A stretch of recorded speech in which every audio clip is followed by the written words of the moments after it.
The Office of the Parliament celebrates International Women's Day 2023. DigitALL, Innovation and Technology for Gender Equality.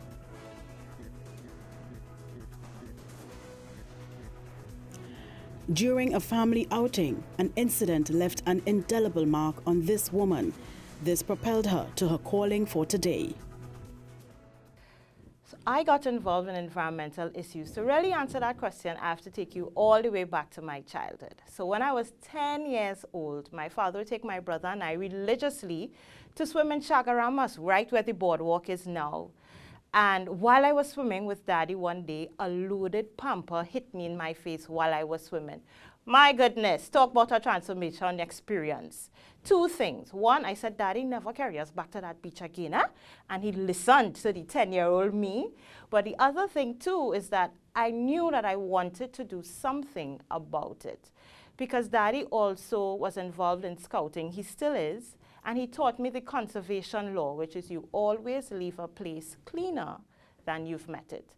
And so even though I didn't understand what I wanted to do, I knew that it always had to do something with waste. And even though my journey was not a straight road, I worked in the corporate sector, I left there and started my own business, I knew it had to be something in waste. I actually started working for a solid waste company for many years. And that's where my love of waste was really cemented. But I came there always having a piece of it inside of me. I never wanted to be an entrepreneur, you know. So I had no idea of what I wanted to do, because after I left my last job, my husband kept like a record on repeat saying, you know, you could do your own thing, right? And I was like, no, boy, that's for the other people in the back, not me. And he kept saying it over and over and over. And then one time I said, you know, I think I really could do it. I really could do my own business.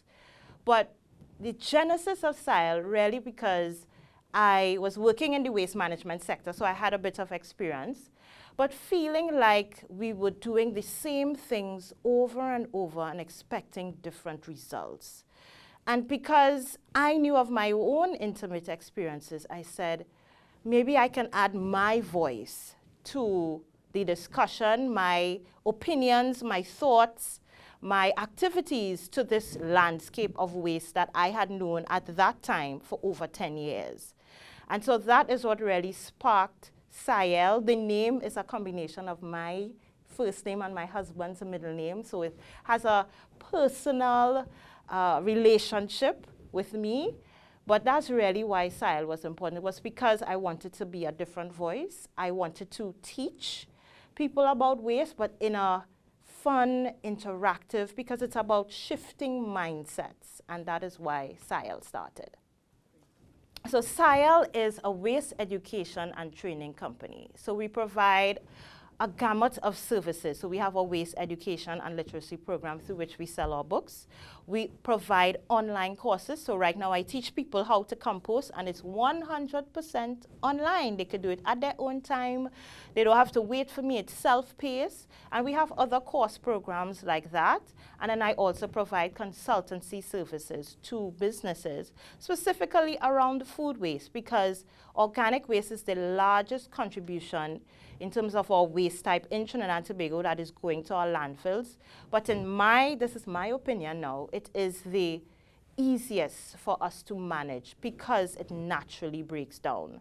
And it has so many options. I'm happy to see that things are slowly happening. For us, it's organics, it's not plastics. So for me, it is, how can I support the business community? How can I support the residents, the consumers like ourselves, to do better things? I always say it's not always about doing things better, but sometimes we simply need to do better things.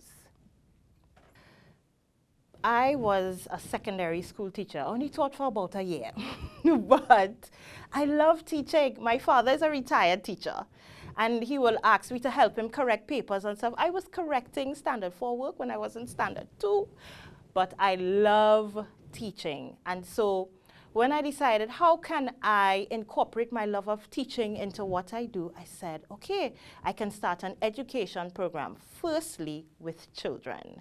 As a mom of 3, my youngest 2 are 9 and 7, the big one is 18, really shaping how they thought about the environment, the questions that they would ask, because I really want them to be the leaders of tomorrow. I want them to love this place that they call home. And so really thinking about what would education of waste look like for them. And that's where it really started. From my love of teaching, married to my love of waste management, put the 2 things together, and I started my waste education and literacy program. So the children's book is actually I call it my 4th child, because it was a labor of love for it to happen. And my mentor says, oh, you're so disruptive. You decided you want to write a book about waste too. I said, yes, I want to, because I was going into schools a lot, primary schools especially, and talking to the children about waste. And my own daughter started, Mommy, asking, Mommy, what happens to waste? Where does the garbage go? You know, and I said, you know what? If she's asking that question, I think other children are asking the same question. And so that is how Kai's Magical Adventures was born. The first story is all about answering the question, what happens to my garbage after I throw things away? And I wanted her to be able to see herself represented in books in Trinidad and Tobago, to see a uniformed child to represent our Caribbean culture as well. So all of that was very important and really pushed me to write the book. The challenges that started SIAL was finding the right audiences. That was the first thing. Who do I talk to? Who can become my clients? Where do I find them? The other big challenge was the money challenge. It's real as an entrepreneur. We all have the money challenge, figuring out, okay, how do I price myself? What services can I provide? So really fine-tuning those things in the beginning was often very hard. And seeing where do I fit in. I think I had a lot of time where I felt like I didn't fit in.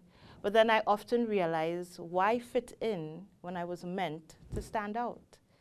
And so for me, it is overcoming those challenges, facing them head on, being creative and innovative, and allowing God and my own knowledge and expertise to lead the way. Last year, I realized I have so much to be grateful for. I was awarded the Innovative Entrepreneur of the Year. I was the Champions of Business Awards finalist in the entrepreneurship category. I am now the title holder for the Entrepreneurship World Cup for Trinidad and Tobago. And of course, being able to spread the love of my book everywhere. You know, and one of the other most amazing things happened most recently, where I now have the opportunity to represent Trinidad and Tobago in France for the Change Now Summit, among 50 of the top change makers selected to represent the country. And it's the first time someone from Trinidad and Tobago has been selected. We cannot run away from technology, and so how do we ensure that we remain safe even in the digital space? We know cyberbullying and stalking, all of these things are very, very real. I am a mom of a daughter as well, and so I am very, very particular with what she watches, who she speaks to, even in the digital space, because you know that there are some things where they could talk to other people and all of that, which is absolutely scary in my opinion. But it is necessary to protect the values, the rights of women and girls in the digital space. And of course, to look at the bigger gender landscape as well too, because girls are not the only one who are being bullied and ridiculed in this space as well. Our little boys are. And so we have to really do what we can to ensure that they are protected moving forward. I think we should celebrate International Women's Day every day. Because as women, we continue to do a lot. We continue to juggle a lot. I am wife, I am mom, I am business owner, psychologist, chauffeur, all of these roles that we have. But one of the things that I've also realized that as women, we also need to be supported. I'm very, very thankful. You can't see me on camera, But my husband is here supporting me, and he continues to be my biggest cheerleader. My family, both my in-laws and my own family, continue to support, because sometimes you need somebody to watch the little babies while you go and do things like this and other activities. So it's really important that we continue to celebrate women, continue to recognize the roles that we play, continue to ensure that women take the seats and enter the rooms that we are meant to be in, and continue to shape who we are and continue to mold and support not only ourselves but support each other. The Office of the Parliament celebrates International Women's Day 2023. DigitALL, innovation and technology for gender equality.